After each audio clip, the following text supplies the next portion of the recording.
All right, we're about to dive into the powerful and honestly pretty dramatic vision of the prophet Isaiah. He's delivering a message to the ancient nation of Judah, and they are at a serious crossroads. It's like they're on trial for their very souls. So let's see what he has to say. So, right from the get go, the scene is not peaceful. It is an absolute crisis. Isaiah just paints this incredibly stark picture of complete devastation. And get this isn't some far off warning about the future. No, this is what's happening right now. The nation is falling apart, and Isaiah's here to tell them why. So, what's the root of all this chaos? Well, Isaiah diagnoses the problem with one single powerful word: rebellion. And we're not talking about a simple mistake or a minor slip up here. This is a deep, foundational rejection of who they are and who their creator is. To show just how bad it is, Isaiah makes this incredible comparison. He basically says, look, even a farm animal, an ox or a donkey, knows who feeds it, who takes care of it, its basic instinct. But his people, they've lost even that simple, fundamental understanding. Their rebellion isn't just wrong, it's unnatural. This spiritual sickness, this rebellion, has become a physical reality. Isaiah uses this really visceral metaphor of a diseased, infected body that's just not being treated. It's a way of showing that the corruption isn't just in one place. No, it's everywhere, from the very top to the very bottom, head to foot. Now, you might be thinking that a nation in rebellion would have just walked away from religion altogether, right? But that's not what's happening here. Actually, it's the opposite. They seem more religious than ever.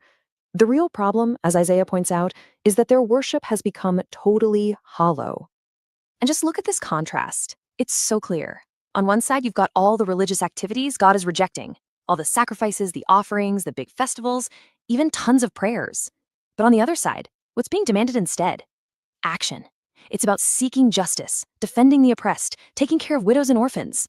You see, their hands are busy with all the rituals, but their hearts are completely disconnected from what really matters. And then it gets even more serious. This isn't just about going through the motions. Isaiah makes a direct, shocking connection. Their empty worship is basically a cover for violence and injustice. He says their hands, the very same hands they lift up in prayer, are stained with blood. Wow. Okay, so after that incredibly sharp diagnosis, we hit a turning point in the prophecy. An ultimatum's presented. The nation is standing at a fork in the road, and the two paths lead to futures that could not be more different. First, there's this incredible offer of total restoration. I mean, the imagery here is just stunning. Think about it. A deep, permanent stain like scarlet can be washed completely clean, becoming as pure and white as fresh snow. This is a promise of a complete do-over, a total cleansing. But that beautiful promise comes with a condition.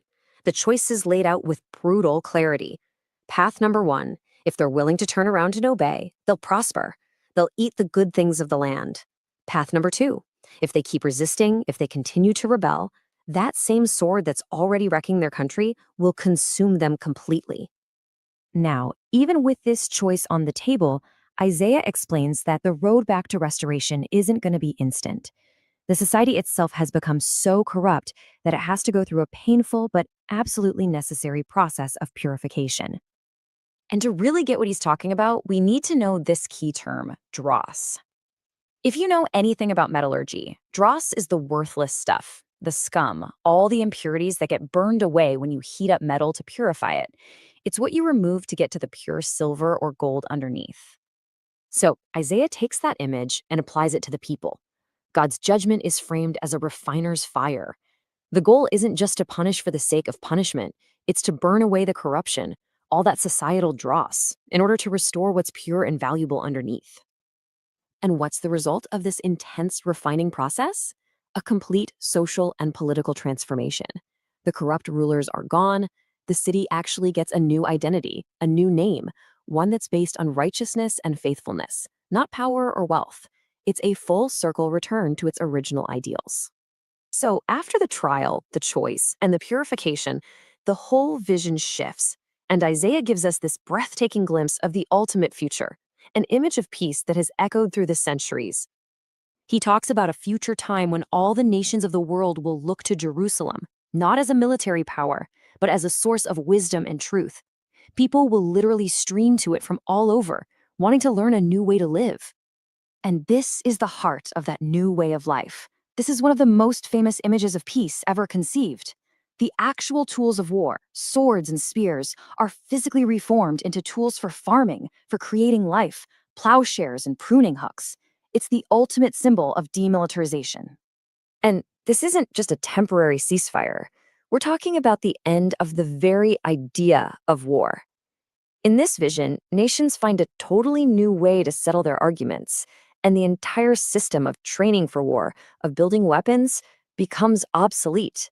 They literally don't train for war anymore. And so, we end here.